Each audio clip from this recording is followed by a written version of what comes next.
Big breaking news చూస్తున్నాం. రైతన్నలందరూ కూడా రైతు భరోసా డబ్బుల కోసం ఎదురు చూస్తా ఉన్నారు.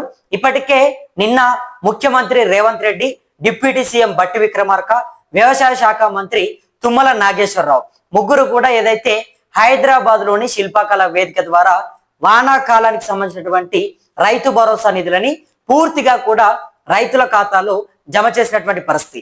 మరి ప్రభుత్వం డబ్బులని మేము రైతుల ఖాతాలో జమ చేశామని చెప్తుంది. కానీ కొంతమంది అన్నదాతలు, రైతన్నలు ఇప్పటికీ మా ఖాతాలు ఖాళీగానే ఉన్నాయి, మా ఫోన్లకి ఇంకా మెసేజ్లు రాలేదు, మా బ్యాంకులో ఇంకా డబ్బులు పడలేదు, మరి ఎక్కడ సమస్యలు తలెత్తాయి, మేము అర్హులమే కానీ మా ఖాతాకి ప్రభుత్వం డబ్బులు వేయలేదు, మరి ఎందుకు మాకు డబ్బులు ఇవ్వట్లేదు, అసలు ప్రభుత్వం ఎవరికి రైతు భరోసా డబ్బులను ఇస్తుంది, ప్రభుత్వం ఎన్ని ఎకరాలకు రైతు భరోసా డబ్బులు ఇస్తుంది, ఏ పంటలకు డబ్బులని జమ చేస్తుంది,